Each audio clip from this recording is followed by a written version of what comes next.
As expected, the U.S. House of Representatives has voted to impeach President Trump for a second time. It is the first time a president has been impeached twice, and it now moves to the Senate chambers. Here to explain what happens next is constitutional law expert Howard Schweber. He's an American politics professor at UW. Professor, thanks for being with us today. Oh, my pleasure. How significant is this second impeachment? What does it mean? Well, that's a hard question to answer. As you noted in the opening, it's the first time a president has been impeached twice. But of course, there are a lot of historical firsts around all this. What it means practically is that when this case goes to trial in the Senate, which will almost, at this point, it is certain will be after President Biden has taken office, what's at stake will be very different from a usual impeachment trial. There will be no issue of removing President Trump from office since he's already gone. So the question will be whether he should be barred from holding elected office in the future. And that might change the political calculus. There are already a number of Republican senators who said they might be open to impeachment. And that was when the stakes were not clear. If what's on the table is not removal, but only a ban on future office holding, that might make it easier for some Republican senators to vote to convict. There would still be presumably a political cost among the pro-Trump base, but not as great a cost as there might have been if the issue were removal.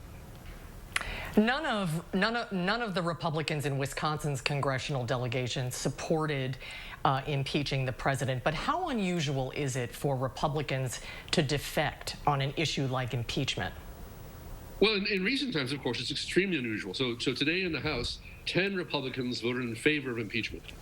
You can view that as a large number or a small number, but it's certainly unusual in the sense that it's far more than voted in favor of impeachment the last time, and more than one might have expected given the relationships between Trump and Republicans over the last 4 years. It's worth pointing out that Wisconsin Republicans have been, in general, our senator, in the state houses of the legislature and in the congressional delegation, have been among the most extreme pro-Trump Republicans out there. They're still, in many cases, promoting narratives of vote stealing and demonstrably false narratives. That the election was stolen. There's been at most a reluctant disavowal of certainly a disavowal of violence, but a reluctant disavowal of the people who carried it out.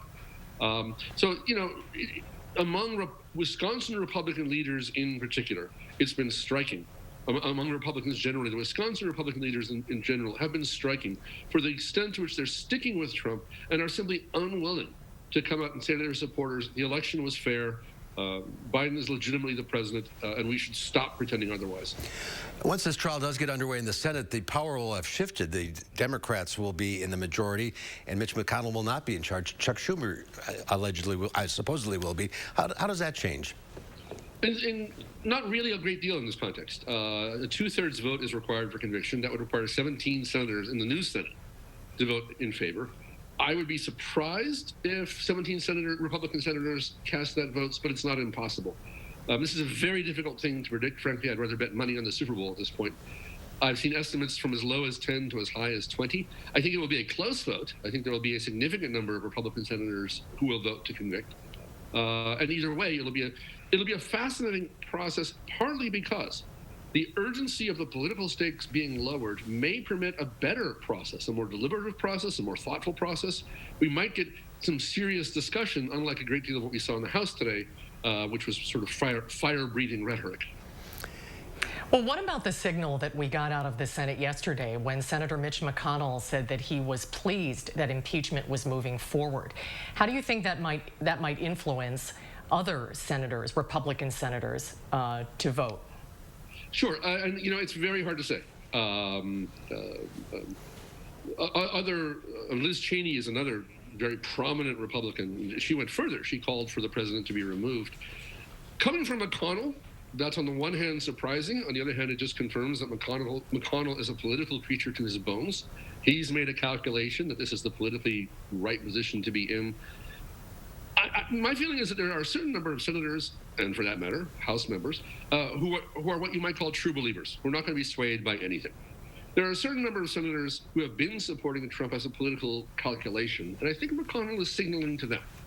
I think he's signaling to that portion of the caucus that, in his view, the Republican Party, would not be hurt in the Senate by the fact of this impeachment and perhaps even by a vote for conviction. It's going to be. And then, of course, on the Democratic side, there's a different distribution, but by far the majority, I think, genuinely believe that Trump should be barred from holding future office. It's going to be fascinating to watch. An historic week coming up next week, that's for sure. Howard, thanks for being with us today. Some great insights. Thank you. Thanks for having me. Howard, great to see you. Thanks so much for your time. Thanks.